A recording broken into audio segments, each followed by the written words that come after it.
welcome to a new series, Dave Austell Camping Man. And today I'm going to show you my first ever setup for a wild camp. I've still yet to do one and I'm still pretty nervous. So we've came just north of the Lake District. You can see it just over there. There's Skiddaw and what we got over here, we've got like High Pike, Knot, all that kind of range over there. And today I've got the Nordisk Telemark ultra lightweight one-man tent. Now it wasn't cheap. I bought it over a year ago. I think it was around £450 with the intention of using it. I've still yet to use it because I am quite nervous about solo wild camping. Hello. Thank you for interrupting my video. You want to be on the video? Can I touch you? Ah, hello. Yeah, you go away. I'm putting a tent. Anyway, I'm going to pitch the tent on top of this field here, pretty flat, and I'll put my full setup in with sleeping bag, sleeping mat, and see how it looks. Here it is. The Nordisk Telemark ultra lightweight one, 830 grams all in.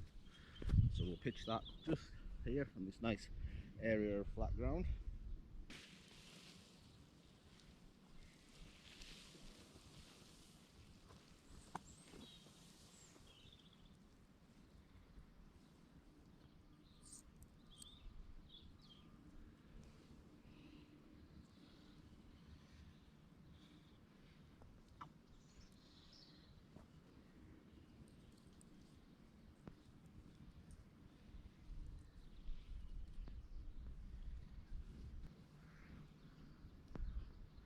The ground's pretty hard to get the pegs in. There's been no rain for quite a while. That's something I consider when pitching.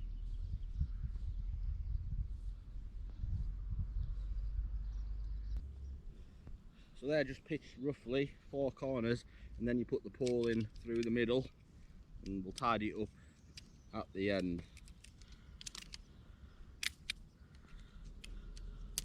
So it's just a single pole tent. It's magnetic, all clips together quite lovely, and this threads through. It's designated hole, if you can find it, just here.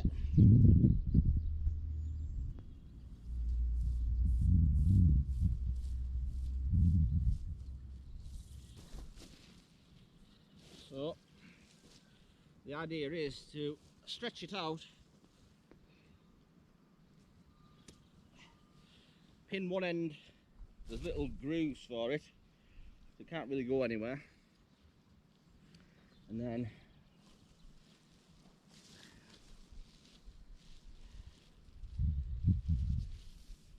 like that.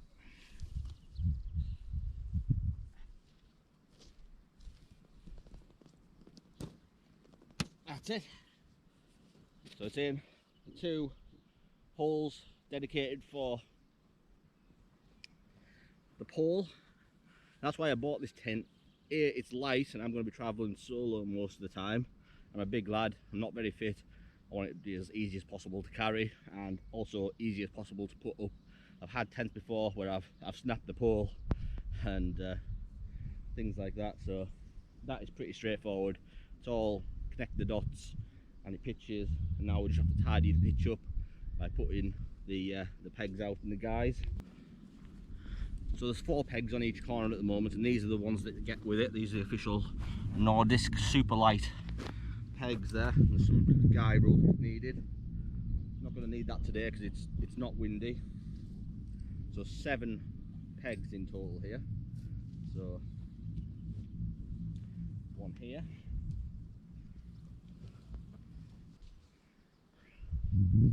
Just to tighten up the tension of the tent,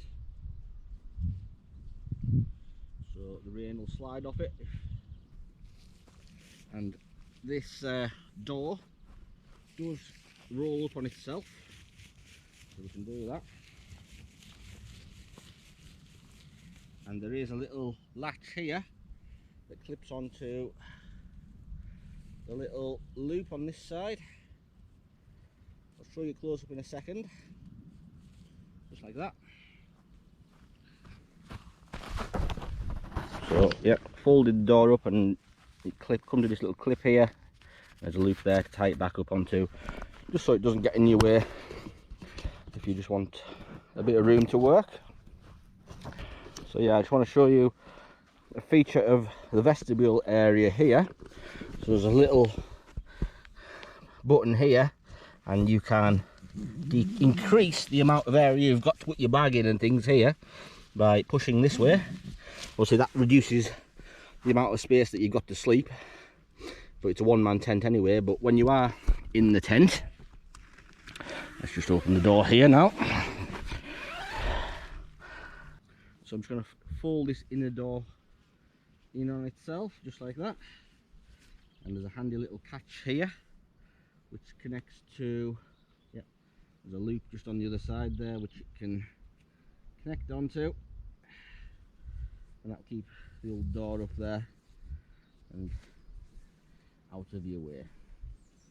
Because I've just narrowed the sleeping area, as you can see clearly now, there isn't much room in there, but there is a lot of room out here for your bag, or you could maybe have your little stove here cooking. But when it does come to sleeping, you can adjust this back, shrinks the outer vestibule area, maybe still just enough room there to get your bag in, but you've got more room to sleep now. If you get in the tent, it's pretty thin, and like you can see there, I am 5'8", but I guess if you really like somebody, they could also get in here as well. But yeah, you'd have to really like them, I think. Luckily, I hate everybody, so this is enough room for one man, plenty of room to space out. I'd lie down in my tent. So all that's left to do now is put my sleeping mat in, my sleeping bag and my pillow. I think I forgot my pillow today, but that's fine. I'll put the sleeping mat in. And yeah, just a few features of the tent. There's a little pocket here up at the head end where you can put your first aid and, I don't know, drinks and things like that. I'm just looking for extra features here. Really, it's pretty sweaty in here today, as it's a bit of a heat wave in the UK. There's the branding, yeah, Telemark 1 lightweight, or ultra lightweight this one is. There's a vent just above the door here to let air flow into here when the door's closed. Maybe there's midges about and things like that. So yeah, that's the complete pitch of the Nordisk Telemark ultra lightweight 1. 8 pegs. There is some guy rope supplied to put another one on. That would attach here, I believe, just for a bit more stability. But no, I'm happy with that. I can't give it a full review at the moment because I've never tested it in the wild, but I'm sure once those pegs are fully inserted into the ground, it'll look just right. It was very easy to pitch, and that's the main thing. And second main thing, very light. You barely know you've got it in your backpack, and that's key. So what I'm going to do now, I'm going to put my sleeping pad into the tent. So yeah, this is my sleeping pad of choice that I've chosen. It's the Sea Summit Etherlite XT Air. Now I've gone for the small. Now it's a little bit shorter, only just, than the full length of my body. However, the weight difference between this and the next one up, in my mind, I'm an ultra lightweight camper, or I will be once I start, and I feel like I can get by with this one. So let's pump it up and we'll insert it in and we'll just see what it looks like. I think this was about £120. It was clearance from the climbers shop in Angleside, so I thought it would go quite well with the ultra lightweight tent. So it comes in its own stuff pack again, and I think the stuff pack is also the thing you use to blow up the there's a horse coming now.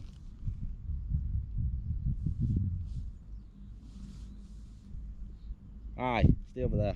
Anyway, there is a little connector here which will connect onto the air hole of the sleeping mat. Just fold it fully out.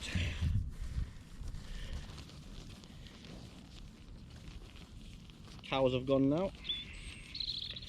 They've got bored of me, but there's a horse encroaching on my space. It's curious. Don't run over my tent. Right, there we go. So that's the sleeping pad, and all it's to do here is connect this hole with this.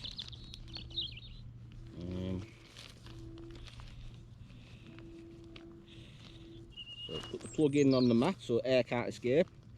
Lift that nozzle there so air can go in. Now I could just use my mouth here, but what I'm going to do is use the air sac because that connects into there. So what happens here is now the air sac or pump is connected to the mat. It won't go anywhere. You can gently blow some air. That fills that up, and you just squeeze it, and that transfers the clean air into your sleep pad. So see how long this takes. A few goes. So you lock it in, fill it up with air, and push down, and that'll blow up the sleeping pad. So fill it up as far as it can go, just like that. And when we detach it, the air shouldn't escape because it's a one-way valve. So do that, and then plug it in, and that's the mat fully inflated. Just like that. There we go.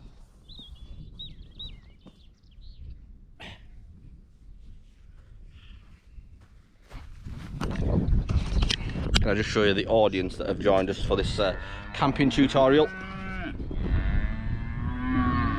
And a horse is curious as well. But anyway, that's the sleeping pad blown, and this is what it looks like in the tent. So we'll get inside the tent and I'll lie on it. Yeah, that just takes off the bumpiness of the ground. Yeah, and I reckon I could sleep on that now.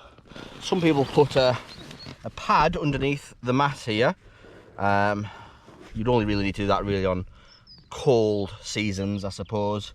But yeah, I can't be bothered carrying one of them. But as I say, this is the small sleeping pad.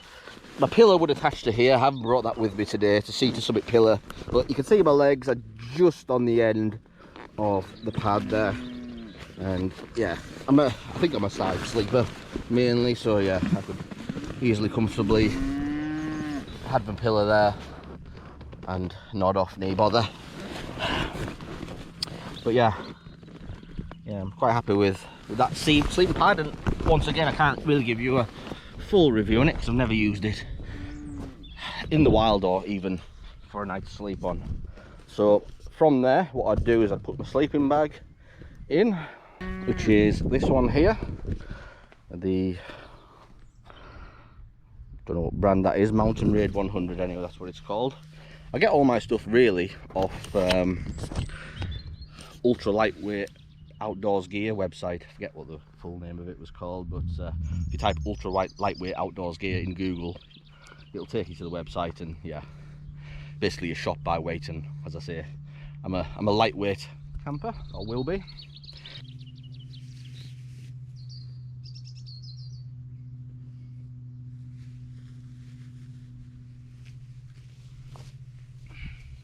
It's a very light sleeping bag, this one.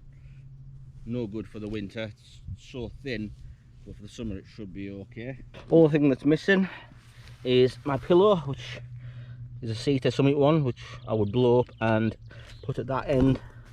And as you can see, the sleeping bag goes the full length of the mat, which is pretty much the exact same length as my body.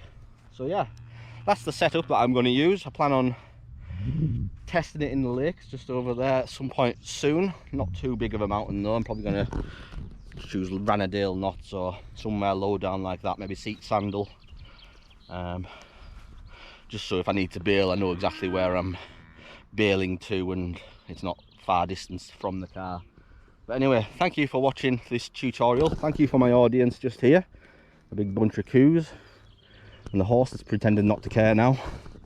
But yeah, this has been episode 1 of Dave Austell Camping Man. Thank you for watching, take care, and I hope to see you on the fells very shortly. Peace.